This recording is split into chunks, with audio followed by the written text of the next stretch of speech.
బియ్యం స్మగ్లింగ్లో మాజీ మంత్రి పేర్ని నాని అడ్డంగా బుక్ అయ్యాడా?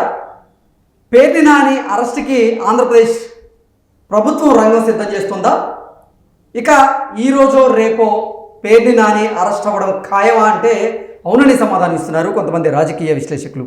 ఈ నేపథ్యంలోనే అసలు రేషన్ బియ్యం అక్రమ రవాణాకి పేర్ని నానికి ఉన్న సంబంధం ఏంటి, ఆయన ఎందుకు అరెస్ట్ అయ్యేటువంటి అవకాశం ఉంది అనేది మనం విశ్లేషణ చేసుకునేటువంటి ప్రయత్నం చేద్దాం.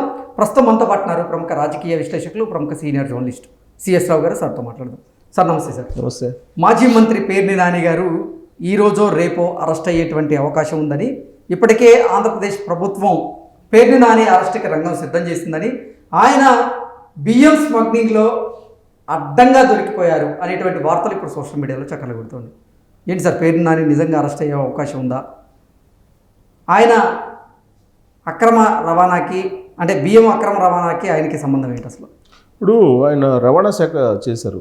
జగన్మోహన్ రెడ్డి గారి హయాంలో రవాణా శాఖ మంత్రిగా, రోడ్డు రవాణా శాఖ మంత్రిగా చేశారు. జగన్మోహన్ రెడ్డి గారికి ఉన్నటువంటి కోటరీలో ఉన్న లీడర్లో ఈయన ప్రథమంగా ఉంటారు. దాని మంత్రివర్గంలో కూడా, అప్పుడు ఉన్నటువంటి మంత్రివర్గంలో కూడా, ప్లస్ ఉన్న వాళ్ళల్లో ఎంతో కొంత పద్ధతిగా మాట్లాడే వాళ్ళల్లో ఆయన కనిపిస్తూ ఉంటారు. అవును, కొడాలి నాని లాగా, లేదా వల్లభనేని వంశీ లాగా, లేదా గుడివాడ అమర్నాథ్ లాగా, రోజాగా లాగా, లేదంటే మిగతా వాళ్ళలాగా కొంత వల్గర్ లాంగ్వేజ్ అనేది ఉపయోగించకుండా ఎంతో కొంత పద్ధతిగా మాట్లాడుతూ ఉంటారు. అప్పుడప్పుడు పవన్ కళ్యాణ్ గారు ప్రస్తావన వచ్చినప్పుడు మాత్రం ఆయన చెలరేగిపోతూ ఉంటారు. మావోడే అని చెప్పేసి ఆయన రాడ్డు దించుతుంటుంటారు, సోషల్ మీడియా భాషలో చెప్పాలంటే. అంతకు మించి మిగతా విషయాల్లో ఆయన కొంచెం పద్ధతిగానే మాట్లాడుతుంటారు, ప్లస్ సబ్జెక్ట్ కూడా కొంత మాట్లాడుతూ ఉంటారు అనేది ఆయన మీద ఉన్నటువంటి అభిప్రాయం. ప్లస్ ఎక్కడా కూడా ఆయన మీద పర్టికులర్గా అవినీతి ఆరోపణలు, అక్రమాలకు సంబంధించిన ఆరోపణలు పెద్దగా ఎక్కడ వినిపించలేదు, మిగతా వాళ్ళ మీద వినిపించినట్టు. మిగతా వాళ్ళని తీసుకుంటే మంత్రివర్గంలో ఉండేటువంటి వాళ్ళల్లో దాదాపు 80% మీద ఆరోపణలు ఉన్నాయి జగన్మోహన్ రెడ్డి గారి మంత్రివర్గంలో ఉన్నటువంటి వాళ్ళ మీద.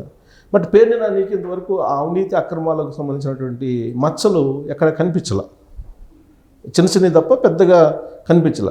కానీ ఇప్పుడు తాజాగా బయటకు వచ్చినటువంటి అంశం ఏదైతే ఉందో అది మాత్రం ఆయనకు ఒక పెద్ద బ్లాక్ స్పాట్గా మారేటువంటి అవకాశం ఉంది. పైగా ఆయన మీద క్రిమినల్ చర్యలు తీసుకోవాలి అనేది విజిలెన్స్ ఇచ్చినటువంటి రిపోర్టు. ఎందుకు విజిలెన్స్ రిపోర్ట్ ఎందుకు ఇచ్చింది అని అంటే, ఆయన పౌర సరఫరాల శాఖకి ఆయన సొంత గోడౌన్లు ఇచ్చారు, లీజ్కి అద్దెకి ఇచ్చారు. ఓకే, అద్దెకి ఇచ్చినప్పుడు అది వాళ్ళ సతీమణి పేరు మీద ఉందని చెప్పి తెలుస్తుంది. అద్దెకి ఇచ్చినప్పుడు పౌర సరఫరాల శాఖ ఆధీనంలో ఉండాలి. కానీ ఈయన మంత్రి కాబట్టి అప్పట్లో పౌర సరఫరాల శాఖ ఏమో ఆయన మిత్రుడు కదా, కొడాలి నాని వాళ్ళ మిత్రుడే కదా. పక్కపక్కన కాన్స్టిట్యున్సీలు గుడివాడ, మచిలీపట్నం అప్పట్లో. ఇప్పుడు కూడా పక్కపక్కన కాన్స్టిట్యున్సీలు, ఇద్దరు మిత్రులు రాజకీయంగా. సరే, అక్కడ ఏమైంది, ఆ గోడౌన్ల నుంచి దాదాపుగా 90 లక్షల రూపాయలు విలువైనటువంటి సరుకు వెళ్ళిపోయింది అనేది విజిలెన్స్ చెప్తున్నటువంటి రిపోర్టు. ఆ సరుకు ఎటుపోయింది అనే ప్రశ్న వేసుకుంటే స్మగ్లింగ్ వైపు కాకినాడ పోర్టుకి వెళ్ళిందని చెప్పి ఈ అధికారులు ఇచ్చినటువంటి నివేదికలో ఉన్నటువంటి సారాంశం. సో ఇప్పుడు ప్రభుత్వం క్రిమినల్ చర్యలు తీసుకోవాలా, లేదంటే ఎలాంటి చర్యలు తీసుకోవాలనే దాని మీద తర్జన భర్జన పడుతుంది. విజిలెన్స్ అయితే చాలా క్లియర్గా నివేదిక ఇచ్చేసింది. ఓకే, ఆ విజిలెన్స్ విచారణ వేగవంతంగా ఎందుకు చేశారనంటే, ఈ మధ్యకాలంలో కాకినాడ పోర్టులో ఏం జరిగిందో తెలుసు, కాకినాడ సెజ్జలో ఏం జరిగిందో బయటకు వచ్చింది. కాకినాడ పోర్టులో, సీ పోర్టులో డీప్ సీలో సీజ్ ద షిప్ అనేది ట్రోల్ అయింది కదా సోషల్ మీడియాలో. అవును, సీజ్ ద షిప్ అనేది పవన్ కళ్యాణ్ గారు వెళ్ళి సీజ్ చేయించారు. ఆ రోజు 640 టన్నుల బియ్యాన్ని సీజ్ చేశారు. ఆడపోయి సీజ్ ద షిప్ అని చెప్పి షిప్ని సీజ్ చేశారు. అంతటితో స్మగ్లింగ్ ఆగిపోయిందంటే ఆగిపోవాలా. అయితే ఇప్పుడు ఈ విచారణలో విజిలెన్స్ వాళ్ళు కొత్త పదాన్ని జోడించారు. ఏంటంటే, ఇప్పటివరకు మనం మనీ ల్యాండరింగ్ చూసాం, రైస్ ల్యాండరింగ్ జరిగింది అని చెప్తున్నారు. బియ్యం ల్యాండరింగ్ జరిగింది. సో ఈ బియ్యం ల్యాండరింగ్ ఎలా జరిగింది అనే దాని మీద కూడా వాళ్ళు నివేదిక ఇచ్చారు. ఎలా ఇచ్చారు అని అంటే, యాక్చువల్గా కేంద్ర ప్రభుత్వం కరోనా సమయంలో ఉచితంగా బియ్యాన్ని పంపిణీ చేయమని చెప్పి వాళ్ళు ఇచ్చారు. వాళ్ళు ఇచ్చినటువంటి బియ్యాన్ని వీళ్ళు ఉచితంగా పంచాలి. వీళ్ళు ఏం చేశారు, కొంతమందికి ఇచ్చే వాళ్ళకి ఇచ్చారు ఉచితంగా. వాళ్ళ దగ్గర నుంచే వీళ్ళు కొన్నారు.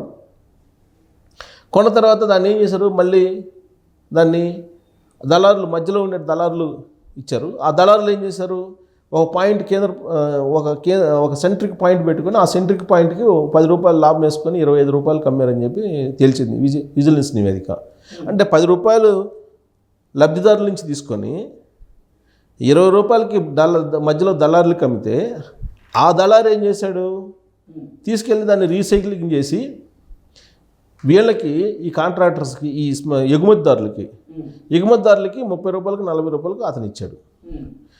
ఈ బియ్యాన్ని ఏం చేశారు, తీసుకెళ్ళి ఆఫ్రికా కంట్రీస్కి దాదాపుగా 150 నుంచి 200 చిల్లర దాకా అమ్మారని చెప్పి విజిలెన్స్ రిపోర్ట్లో తేలింది. ఇది మొత్తం దాదాపు 17,000 టన్నులకు సంబంధించి పర్ ఇయర్ ఎక్స్పోర్ట్ చేశారని చెప్పి తెలుస్తుంది. ఓకే. అంటే కొన్ని వేల కోట్ల రూపాయల స్మగ్లింగ్ జరిగింది. ఈ స్మగ్లింగ్లో పేర్ని నానికి సంబంధించినటువంటి ప్రమేయం ఏంటి అనే దాని మీద విజిలెన్స్ ఎంక్వైరీ చేస్తే ఈయన గోడౌన్లో స్టాక్ పెట్టినటువంటి రైస్ ఏదైతే ఉందో, పౌర సరఫరాల శాఖకు సంబంధించిన రైసు, ఈ 90 లక్షల రూపాయల విలువైనటువంటి రైస్ని మిస్ చేశారు. ఏది, ఆ గోడౌన్స్లో. ఆ గోడౌన్లు ఎవరి, పేర్ని నాని. సో కాబట్టి పేర్ని నాని ఆధ్వర్యంలో, వాళ్ళ మేనేజ్మెంట్ ఆధ్వర్యంలో ఉండాలి. ఇప్పుడు ఇక్కడ చిన్న లాజిక్ పాయింట్ ఏంటంటే, ఇప్పుడు అద్దెకి తీసుకుంది పౌర సరఫరాల శాఖ, అక్కడ కాపలా ఉండాల్సింది ఎవరు, పౌర సరఫరాల శాఖ ఉండాలి. కానీ అద్దె కుదుర్చుకున్న సందర్భంగా టర్మ్స్ అండ్ కండిషన్స్లో ఈ సరుకుకు భద్రత కల్పించాల్సింది ఈ వేర్ హౌసింగ్ సంబంధించినటువంటి, గోడౌన్లకు సంబంధించినటువంటి ఓనరు, దానికి సంబంధించిన మేనేజ్మెంట్, అది ఒప్పందం. అంటే దీని బాధ్యత ఎవరు, మిస్ అయినటువంటి 90 లక్షల రూపాయలు విలువైనటువంటి సరుకుకి బాధ్యత ఎవరు వహించాలి, పేర్ని నాని భార్య, ఆయన. అంతే సింపుల్. ఆవిడ మీద ఆల్రెడీ ఇప్పుడు కేసు పెట్టారు. ఆవిడ మీద కేసు ఫైల్ అయింది. ఓకే. ఇవాళ లేటెస్ట్గా కేసు ఫైల్ అయింది విజిలెన్స్ వాళ్ళు ఇచ్చినటువంటి రిపోర్ట్ ప్రకారం. దీని వెనక ఎవరున్నారా అంటే పేర్ని నాని ఉన్నారని చెప్పి వాంగ్మూలం, ఒకవేళ వాంగ్మూలం ఇస్తే అప్పుడు పేర్ని నానిని అరెస్ట్ చేసేటువంటి అవకాశం ఉంది. సో ఈ మొత్తం ఎపిసోడ్ తీగలాగితే డొంక కదిలినట్టు ఎప్పటి నుంచో జరుగుతున్నటువంటి స్మగ్లింగ్ 2019 నుంచి 2024 వరకు యథేచ్ఛగా స్మగ్లింగ్ జరుగుతుంది. దానికి తాడేపల్లి సెంట్రిక్ పాయింట్, తాడేపల్లి పెద్దలు సహకారం సంపూర్ణంగా ఉంది. అందుకే వీళ్ళు విచ్చలవిడిగా దీన్ని స్మగ్లింగ్ చేశారు. అక్కడ కస్టమ్స్ అధికారులను మేనేజ్ చేశారు. తర్వాత బియ్యంని తరలించేటప్పుడు వాళ్ళ సొంత గవర్నమెంట్ ఉంది కాబట్టి వాళ్ళు చెక్ పోస్టులను మేనేజ్ చేశారు. అక్కడ కస్టమ్స్ వాళ్ళు ఉప్పుడు బియ్యం అని చెప్పేసి రాసుకున్నారు. ఎక్స్పోర్ట్ చేసినటువంటి బియ్యాన్ని ఉప్పుడు బియ్యం అని చెప్పి రికార్డులు రాసుకున్నారు.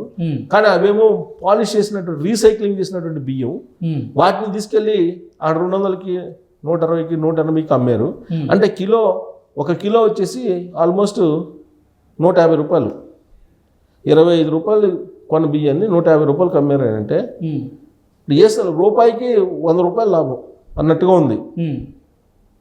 ఇప్పుడు 25 రూపాయలకు కొని 150 రూపాయలు రమ్మంటే 100 ఆల్మోస్ట్ 100 రూపాయల మార్జిన్, కిలోకి 100 రూపాయలు మిగిలిచ్చారు. ఓకే. అంటే ఆ లెక్కన కొన్ని వేల టన్నుల బియ్యం అమ్మితే ఆ వేల టన్నులకు సంబంధించినటువంటి కొన్ని వేల కోట్ల రూపాయలు వచ్చి ఉంటాయి కదా. సో దాంట్లో ఇప్పుడు పేర్ని నాని మీద క్రిమినల్ చర్యలు తీసుకోవాలా లేదా అని ఆలోచిస్తున్నారు. ఆయన సతీమణి మీద మాత్రం కేసు ఫైల్ అవుతుంది. సో ఆమె ఇచ్చే వాంగ్మూలం ప్రకారం ఈయన అరెస్ట్ అవుతారా కాదా అనేది తేలిద్ది. Okay sir, thank you so much. Thank you.